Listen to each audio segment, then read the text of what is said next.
Bismillahirrahmanirrahim. Assalamualaikum warahmatullahi wabarakatuh. Alhamdulillah wa syukurillah. La haula wa la quwata illa billah. Asyhadu an la ilaha illallah wa asyhadu anna Muhammadan abduhu wa rasuluh. Amma ba'd. Ikhwan fillah, pini sepuh wa picucu sareng sadayana wae anu teu tiasa panginten ari kedah di absen mah seueur deui. Alhamdulillah urang dina dinten ayeuna dipasihan ku Allah kanugrahan nyaeta urang masih tiasa dipasihan iman, Islam, sareng kesehatan anu alhamdulillah urang dina dinten ayeuna tiasa ngumpul ngariung ngempel patarema panangan dina raraga silaturahmi anu diisi silaturahmi eta ku urang tolabul ilmi anu mudah-mudahan tina kasumpingan urang sadayana ti bumi dugi ka ieu tempat sing ngajantenkeun amal ibadah kangge urang sadayana kangge jaga urang sampeureun engke hiji waktos anu memang dina hiji waktos eta teu aya anu tiasa saling tolong menolong iwal tiku amal ibadah urang masing-masing. Ikhwan fillah rahimakumullah, sudah beberapa hampir merenan rek satahun merenannya urang teh hampir tidak pernah bertemu, hampir tidak pernah mengadakan silaturahmi secara ngumpul banyakan. Biasa urang lebaran ngempel tahun ayeuna teu tiasa. Jadi urang masing-masing silaturahmina ka rumahna masing-masing. Alhamdulillah dina dinten ayeuna urang awalan deui pengajian anu biasa dilaksanakeun 2 mingguan teh urang kawitan ti ayeuna.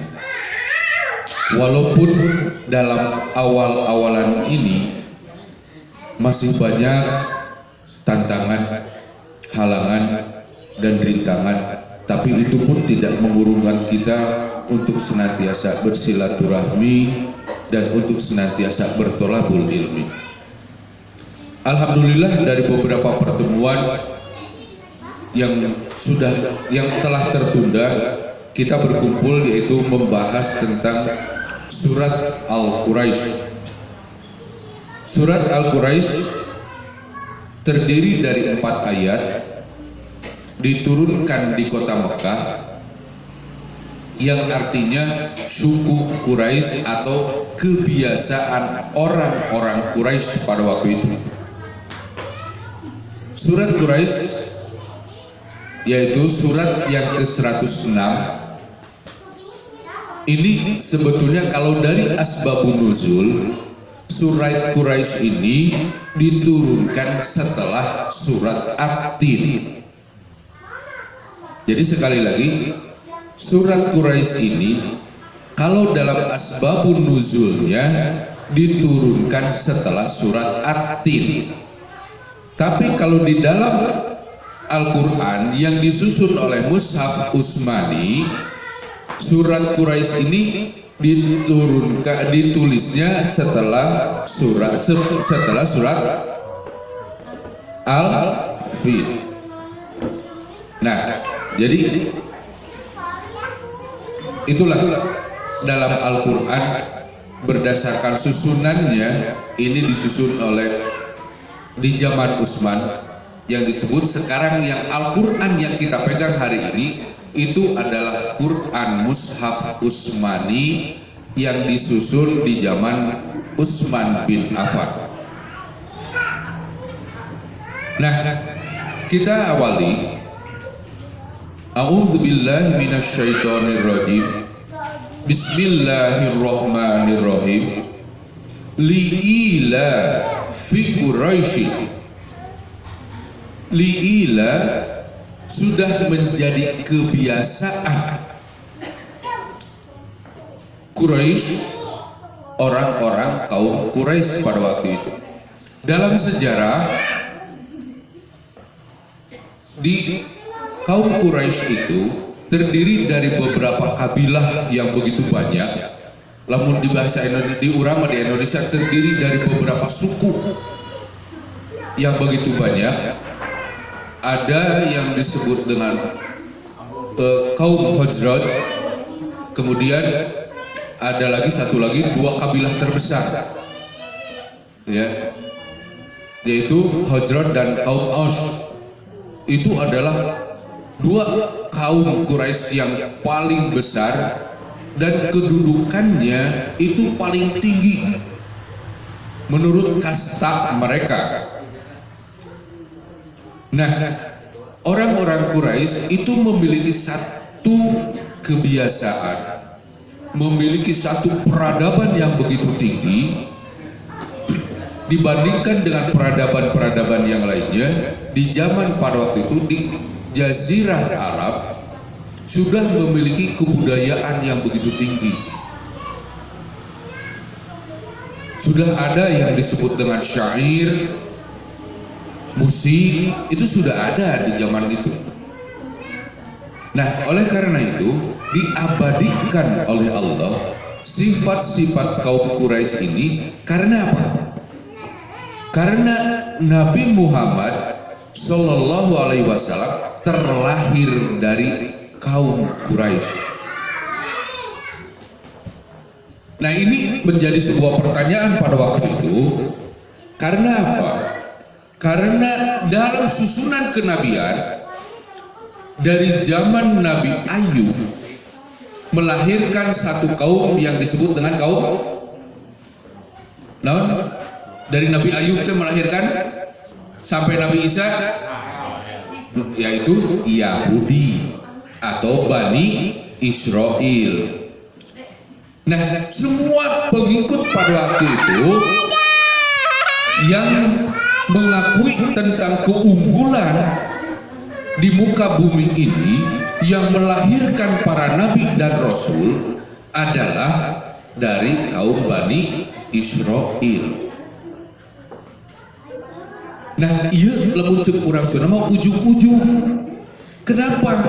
Yang sudah dijanjikan di dalam kitab Taurat, di dalam kitab Injil, dan di dalam kitab Zabur, bahwa suatu saat akan terlahir nabi yang terakhir.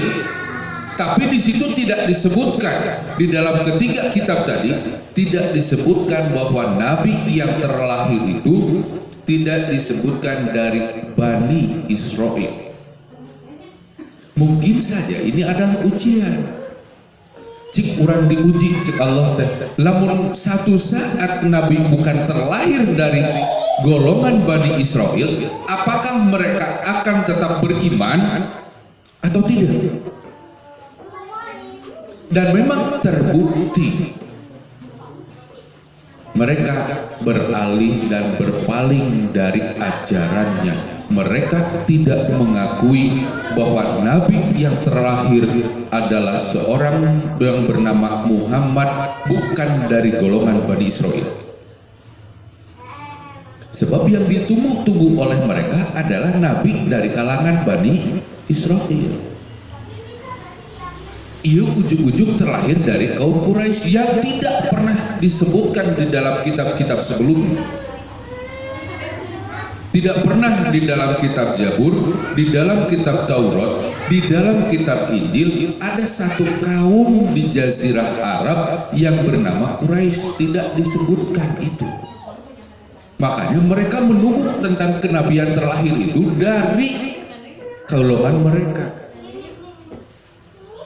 Nah, makanya kalau di dalam sejarah kita lihat ketika dalam satu perjalanan Nabi dari Mekah menuju Syam untuk berniaga,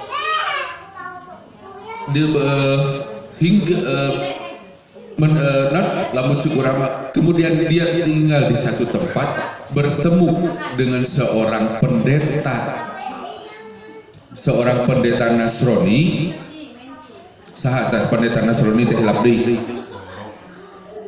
Buhairo di tempatnya. Nah, di situ pendeta itu sudah mengakui bahwa dalam diri Muhammad itu sudah terdapat ciri-ciri kenabian. Makanya ketika Muhammad akan berniaga ke negeri Syam, disuruh kembali. Jagaan iya budak. Tong diteruskan iya dagangna bahaya. Sebab apa? Kalau diketahui oleh golongan Bani Israel yang bernama Muhammad pasti akan dibunuh. Sebab mereka tidak mengakui tentang kaum Quraisy itu. Yang ditunggu oleh mereka adalah dari golongan Bani Israel. Maka kembalilah Muhammad dibawa. Terjadi dagang. Nah itu dalam sejarah kenapa ujung-ujung di Jazirah Arab yang terkenal dengan barbarnya, mereka merasa paling gagah, paling mulia. Di Jazirah Arab itu ada dua golongan, Khazraj dan kaum Aus. Nah kemudian orang yang terkenal dalam berniaga itu orang-orang Arab. Orang-orang Arab itu terkenal dari dulu seorang pedagang ulung. Nah makanya diabadikan di dalam Al-Quran itu di dalam ayat yang kedua, ila fihim, kebiasaan mereka yaitu kaum Quraisy rihlah. Ning aya we di bahasa Indonesia naon rihlah teh? Naon cing ari disebut rihlah teh? Sanes ameng jalan-jalan. Mata lamun anu piknik sok disarbatna naon? Rihlah. Ibu bade ka mana? Bade rihlah ka mana? Ka Bogor. Jadi rihlah itu jalan-jalan. Jadi jalan dari satu tempat ke tempat yang lain disebutnya rihlah. Padahal rihlah di dia mah di dalam bahasa Al-Qur'an itu sanes jalan-jalan piknik. Tapi jalan-jalan bade dagang. Itu maka kelamun misalkan dicucu jalan-jalan ke Bogor bari icalan tarihlah disebatna. Sanes jalan-jalan ka Yusuf Hukul gitu. Nah, jadi jalan-jalan sambil membawa dagangan disebutnya rihlah. Ari urang mah jalan-jalan bawa makanan. Botrang ujung-ujungna doa. Nah itu yang disebut dengan rihlah. Nah kebiasaan kaum Quraisy menggandakan satu perjalanan, yaitu asyidai musim panas, wasoif musim dingin. Jadi kebiasaan kaum Quraisy itu mengadakan satu niaga di musim panas baik di musim dingin. Kebiasaan kaum Quraisy di musim panas berniaga dari Mekah ke negeri Syam. Ari negeri Syam naon ayeuna? Deui aya negeri Syam ayeuna mah. Negeri Syam Irak. Negeri Syam teh Irak. Ayeuna teh jadi Irak itu adalah pusat perdagangan di Jazirah Arab pada waktu itu. Di Jazirah Arab ada dua pusat perdagangan yang diabadikan di dalam Al-Quran, yaitu yang pertama tadi negeri Syam, yang kedua negeri sanes Persia itu Iran, yang kedua yaitu Yaman. Jadi pusat niaga di Jazirah Arab apabila di musim panas itu di negeri Syam. Makanya dalam sejarah pusat kebudayaan dan perpustakaan terbesar di dunia ada di Irak.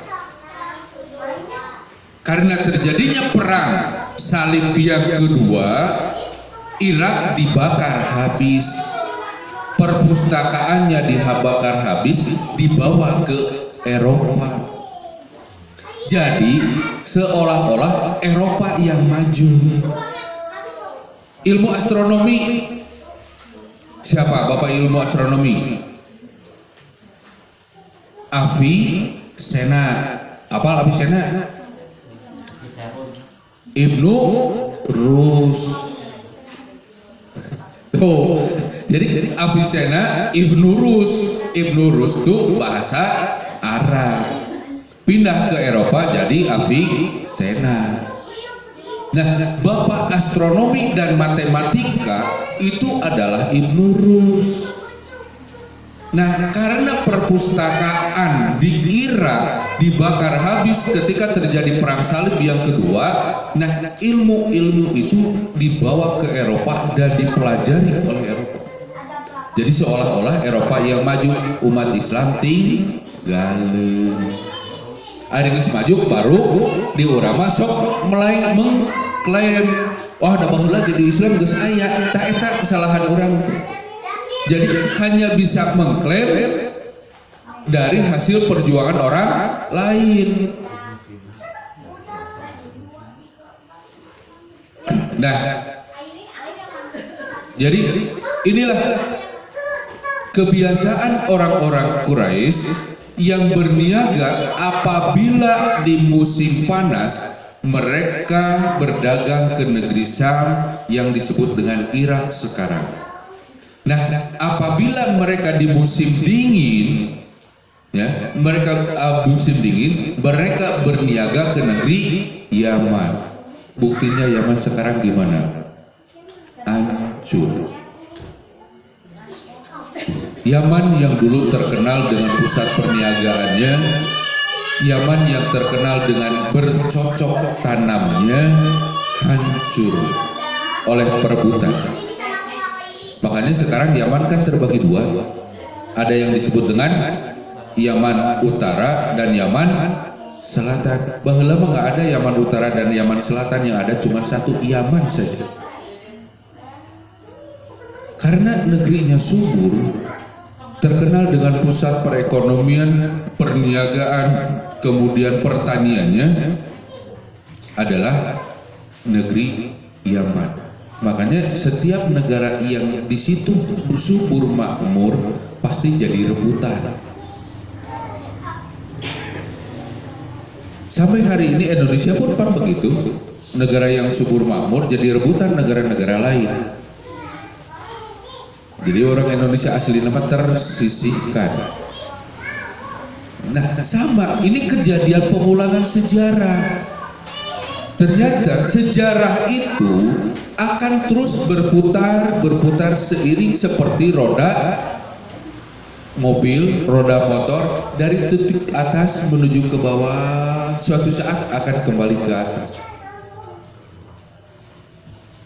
Nah, kebiasaan. Nah, kemudian dari perjalanan Makkah ke negeri Syam, Makkah ke negeri Yaman, tentu melewati beberapa daerah, yang daerah tersebut ada berbagai pemimpin.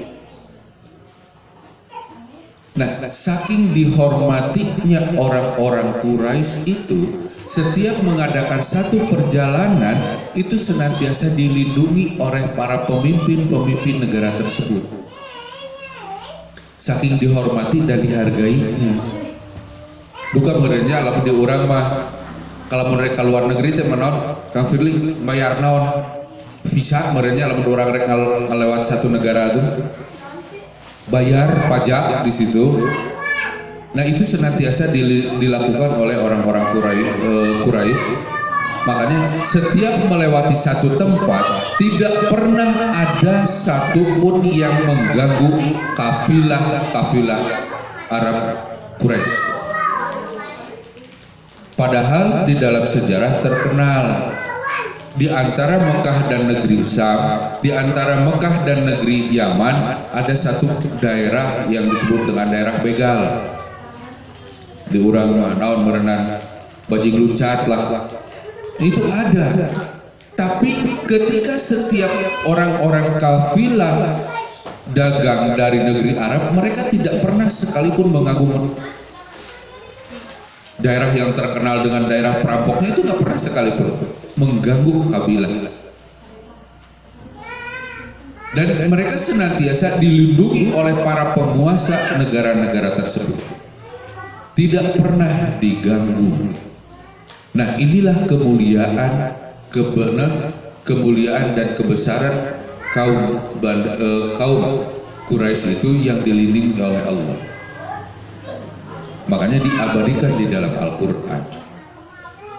Nah, kemudian di dalam ayat yang selanjutnya, kenapa kok ari ayat kahiji di dalam Al-Quran dia ari Al-Quran ari mamitina menceritakan tentang satu kaum, menceritakan tentang satu daerah, tapi ujung-ujungnya tidak ibadah.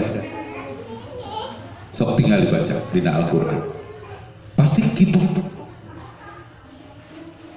Nah, sekarang setelah senantiasa mengadakan satu perjalanan perniagaan dari Mekah ke negeri Syam, dari Mekah ke negeri Yaman, kemudian ada perintah untuk menyembah Allah. Falyabudu, maka beribadahlah kamu sekalian. Robba, terhadap Tuhan. Haza, ya al-baiti, rumah tu lamun secara satu-satu rada bingung narjemahkeunana. Fal ya'budu gerak aribadah. Robba, kepada Tuhan Tuhanmu. Hada, yang al-baiti, rumah. Nah, jadi hada terjadi karena rumah gitu kan. Nah, fal ya'budu ini bentuknya fi'il amr. Apa fi'il amr? Bentuknya perintah. Tina abada ya'budu abdur. Tamata lamun di bahasa Sunda aya nu disebut dengan abdi. Nah, itu tina bahasa Arab. Abdi teh tina bahasa Arab.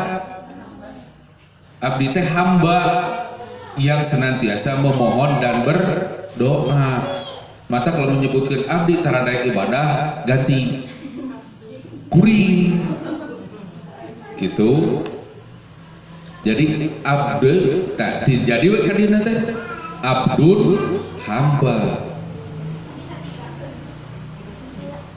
Jadi lamun misalkan dia fal ya'budu bentuknya fi'il amr, perintah dari asal kata abada ya'budu abdun, isim masdarnya abdun, pindah karena Sunda jadi abdi. Jadi abdun teh tina yang apa disebut isim masdar teh hartosna saling. Ari kieu doroba yadrubu, dorban, doribu. Doroba memukul, yadribu sedang atau akan memukul. Lamun dorban gelut, saling memukul. Nah, berarti kan ada saling memukul naon? Gelut, silih babu. Nah, jadi abdul itu saling menghambakan diri yang senantiasa memohon dan berdoa. Ini makanya disebut dengan abdul. Datang lagi bahasanya karena dalam ilmu syaraf dari satu kata itu merubah menjadi 14 yang disebut dengan tasriful usul. Emot keneh bimut.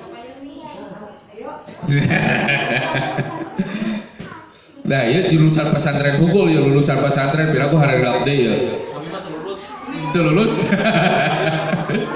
Nah, ya dari tasriful usul itu dari satu kata menjadi 14 kata perubahan. Nah, dari 14 itu kemudian berubah lagi Jadi semuanya ada 48 perubahan kata. Patang paling hese diajar bahasa Arab mah.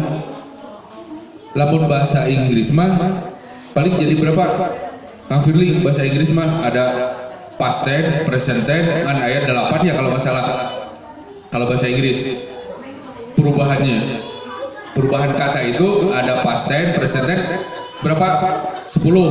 Tuh bahasa Arab 48. Nah itu abah tuh, berarti kan bahasa Inggris kan 10 perubahan kata, tapi bahasa Arab begitu besarnya 48 perubahan kata. Nah, fal ya'budu itu bukan satu, tapi menunjukkan semua.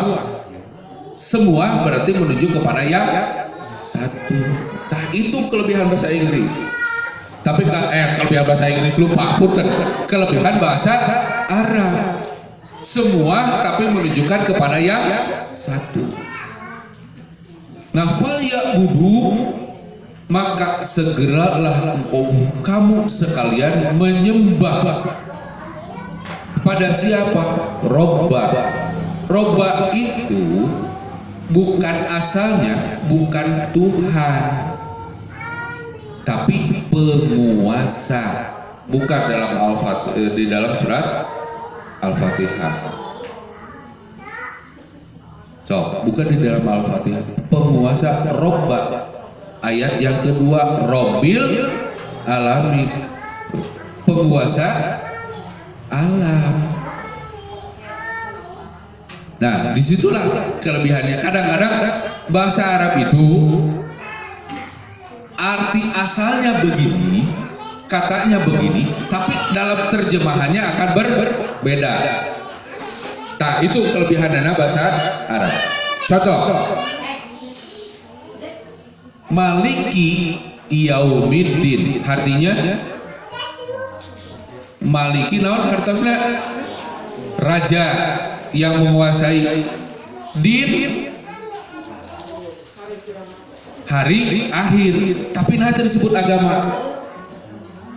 Ya, leres tuh. Ari adin naon hartosna? Agama. Tapi kenapa di situ dikatakan hari akhir tuh? Bahasa Arab nggak sebeda. Itulah kelebihan bahasa Arab. Jadi arti asalnya begini, katanya begini, tapi mengandung arti yang berbeda. Maliki Yaumiddin, orang apa yang menguasai hari pembalasan, yang mengerajai hari kemudian. Nah, di sini berbeda.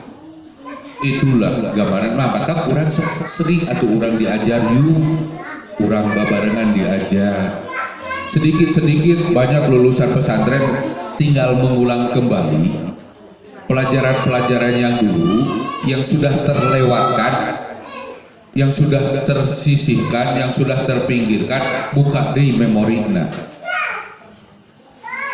Nah ini perlu pembelajaran yang begitu besar bagi kita. Sebab apa? Perubahan-perubahan kata itu yang nantinya akan memudahkan dalam membaca dan menerjemahkan Al-Quran. Memang sih banyak arti terjemah Al-Quran mah anu dicepong dino HP geus pabeulin. Tapi kalau kita mempelajari perubahan kata dan perubahan bahasa, itu yang paling susah. Makanya di situ dikatakan di dalam Al-Quran itu, fal ya'budu, maka beribadahlah kamu sekalian, Robba, terhadap penguasa. Asal katanya penguasa, terhadap Tuhan haza ya al-baiti, menjaga atau pemilik rumah ini.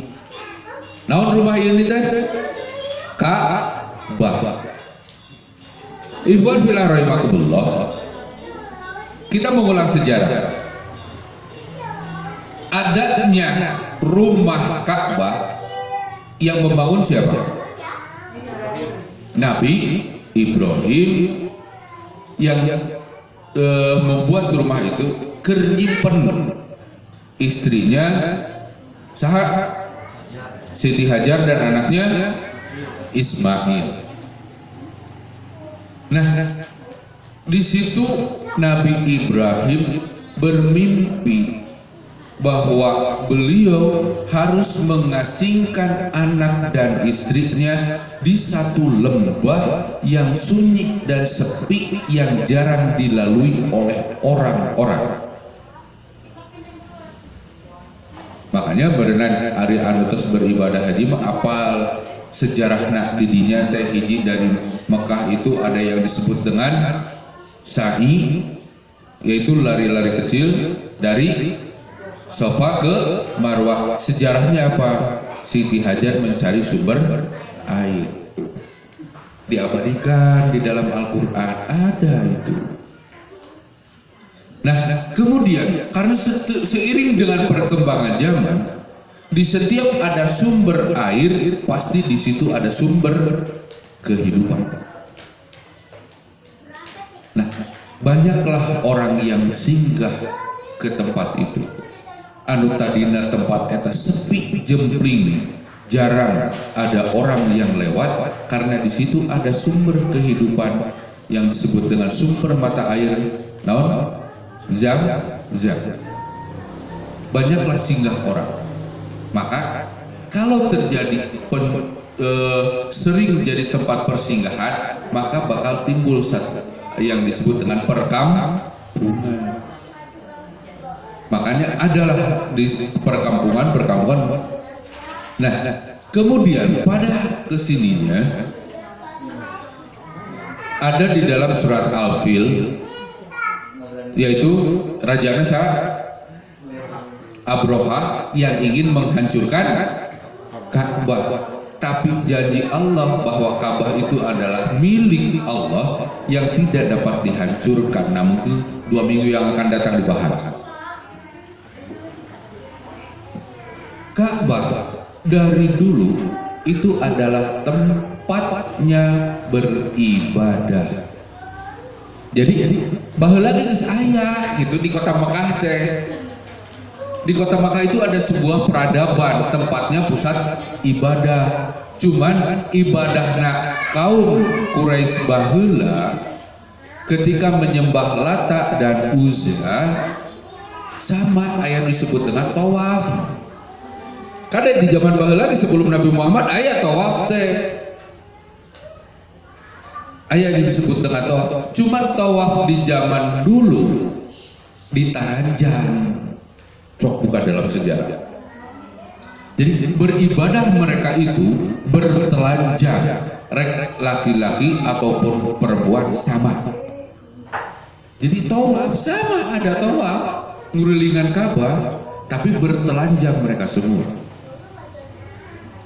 Ya.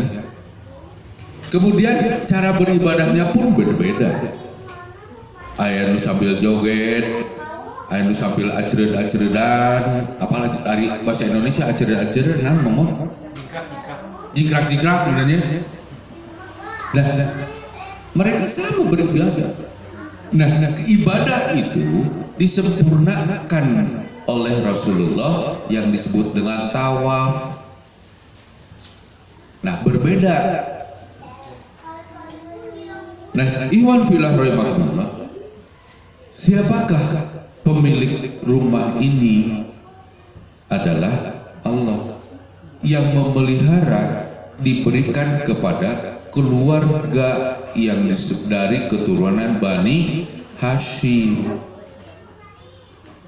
Lamun di bahasa kita mah sekarang meureun kuncen anu memegang kunci Ka'bah adalah Bani Hashim. Nah, Bani Hashim lah yang memegang kunci tentang rumah ibadah itu. Nah, karena saking mulianya Bani Hashim, maka disegani di seluruh jazirah Arab. Hiji, karena memang faktor keturunan yang mulia. Yang kedua, karena faktor orangnya jet set, berekonomi, baleunghan.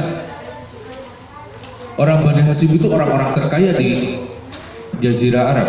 Di kota Makkah yang paling terkaya adalah dari Bani Hasyim. Siapa yang tidak kenal dengan Abu Jahal? Siapa yang tidak kenal dengan Abu Sufyan? Siapa yang tidak kenal dengan Abu Lahab? Mereka adalah pedagang-pedagang, saudagar-saudagar kaya di kota Makkah. Nah, oleh karena Allah memberikan kelebihan terhadap orang-orang kaum Quraisy, dengan kelebihannya dia pandai berdagang, jago berniaga, banyak duit. Nah, diperintahkan oleh Allah untuk beribadah. Kemana beribadahnya? Ya itu tadi, di kota Mekah. Ada yang disebut dengan Ka'bah, pemilik rumah Allah. Nah, kemudian di dalam ayat yang terakhir di situ, allazi yang at'amahum, memberikan makanan kepada mereka sekalian, minju, menghilangkan rasa lapar, wa amanahum minhum, dan menghilangkan mereka kekhawatiran. Ikhwan fillah rahimakumullah. Nah, mereka diperintahkan oleh Allah untuk beribadah karena apa? Allazi at'amahum, yang Allah yang telah memberikan sumber makanan kepada kaum Quraisy, min ju'i, yaitu makanan tersebut untuk menghilangkan rasa lapar, wa amanahum min khauf, dan untuk menghilangkan rasa takut dan kekhawatiran. Ikhwan fillah rahimakumullah, karena yang namanya sumber makanan itu pasti akan menimbulkan kekhawatiran, betul tidak? Urang tua ayeuna isukan geus ngemutan deui. Leres, terutama ibu-ibu di jago ngemutan eta. Kita makan sekarang, makan aduh ayeuna makan urang beas tinggal 2 liter deui. Ibu-ibu mah sudah berpikir isukan kudu balanja deui. Bisi eueuh ayeuna nu 1 liter ieu habis, berarti untuk besok tidak ada persediaan. Nimbulkeun kekhawatiran. Ningali buka dina kulkas, alas ya endog tinggal 2 siki deui, ari beasna seueur, ari endogna kan 2 siki deui. Berpikir kembali, besok makan dengan apa? Nah, itu dari makanan itu menimbulkan kekhawatiran. Sedikit saja khawatir, ari banyak khawatir tuh. Banyak makanan khawatir tuh. Nah, cik, khawatir tuh lamun banyak makanan. Enak nyebut lagi khawatir jika nutara runuh aing aya. Kurang khawatir. Lamun kelebihan khawatir tidak? Khawatir sama. Nah, maka jeung khawatir. Cik ayeuna kita punya daging 5 kilo. Lamun disimpan lama-lama teuing bisa menjadi busuk, khawatir tuh. Cenah itu kudu kumaha carana ya di daging kudu diolah. Tuh, dibagikeun. Mending lamun dibagikeun teh entong cenahnya abdi mah nuju kolesterol. Nuju darting. Tuh, makanan wae ge mengkhawatirkan banyak itu. Komo lamun kurang, banyak saja mengkhawatirkan apalagi kurang. Setiap orang kan banyak sekarang mengumpulkan makanan. Karena apa? Resiko aduh cenah ayeuna bisi kurang makanan untuk besok, jadi we dikumpul-kumpulkeun. Sudah banyak bingung rek dikamanakeun. Jadi Disinilah Allah memberikan sumber kehidupan di kota Mekah, ada yang disebut dengan air Zam-Zam. Dari air itu menumbuhkan pertumbuhan ekonomi yang besar, sehingga banyaklah makanan.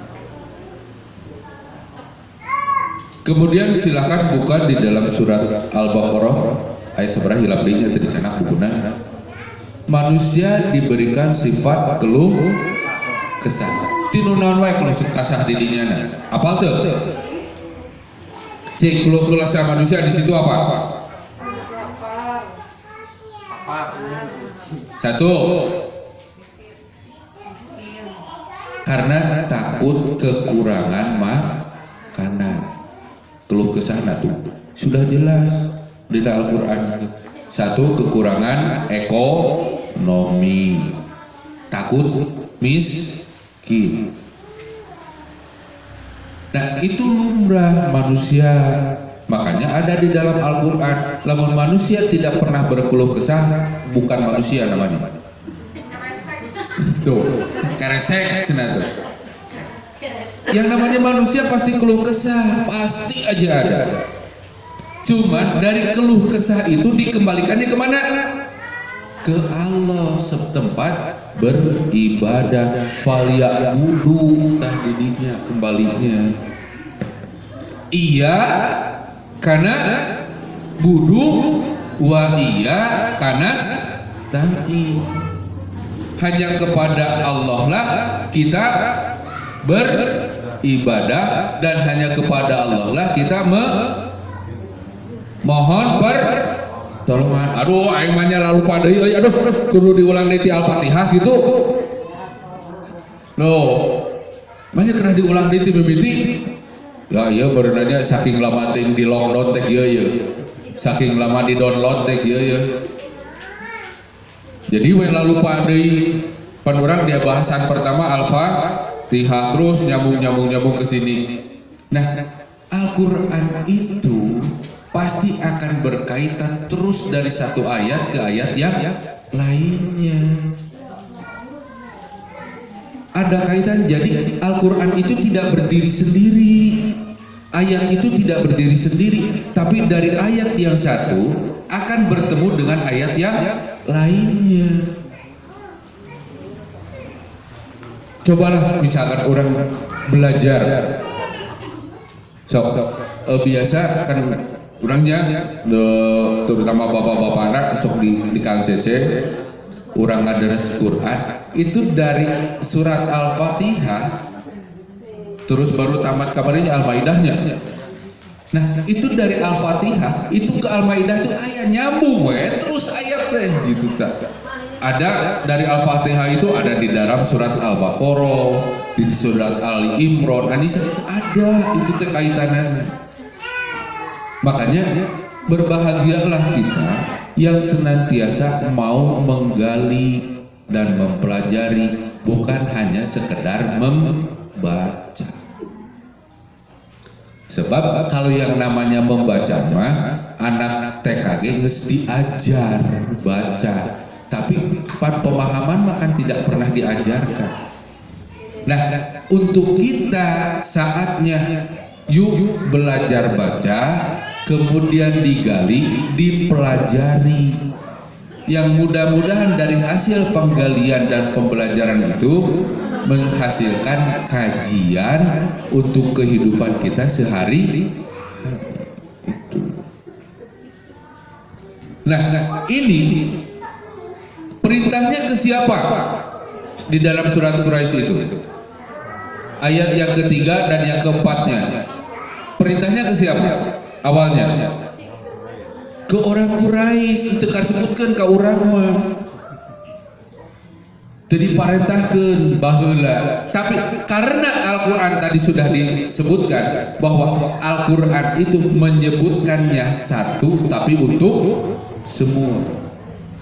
Menyebutkan semua untuk satu. Nah, awalnya ini perintahnya kepada siapa? Kaum Quraisy. Tapi kemudian dari perintah kaum Quraisy itu juga kepada kita. sok tah anjeun geus dipasihan ku Allah kemuliaan dengan diberikan kelebihan berupa makanan, maka beribadahlah kamu sekalian. Dan makanan itu, dari sumber makanan itu untuk menghilangkan rasa lapar dan menghilangkan rasa ketakutan dan kekhawatiran. Sebab makanan itu, dari makanan itu bisa menimbulkan kekhawatiran yang sangat besar. Kalau dalam satu daerah itu terjadi kekurangan bahan pokok makanan, maka akan terjadi kekacauan. Bahasanya chaos. Kita pernah melihat dalam sejarah di daerah Afrika yang dilanda kekeringan dan kelaparan yang begitu dahsyat dan lama. Terjadinya apa? Satu, kematian. Kemudian bukan hanya sekedar kematian yang dikhawatirkan, terjadinya perebutan kekuasaan karena memperebutkan sumber makanan. Ikhwan fillah rahimakumullah, kita tahu bahwa negara Afrika pertama yang diabadikan di dalam sunnahnya negeri naon? Ayo. Ethiopia. Negara Afrika yang pertama mengakui tentang kerasulan Muhammad adalah Ethiopia. Tapi karena terjadinya perubahan-perubahan, kemudian tahun seberapa terjadi kelaparan yang begitu besar, disitulah terjadinya penjarahan dan pembunuhan karena kekurangan sumber makanan. Dari sumber makanan itu terjadilah pertumpahan darah. Jadi kita tahu sekarang bahwa dari sumber makanan itu menimbulkan pertumpahan darah. Karena semua menuntut menghilangkan rasa lapar dan khawatir. Rasul mengatakan bahwa yang mesti dijaga oleh kita adalah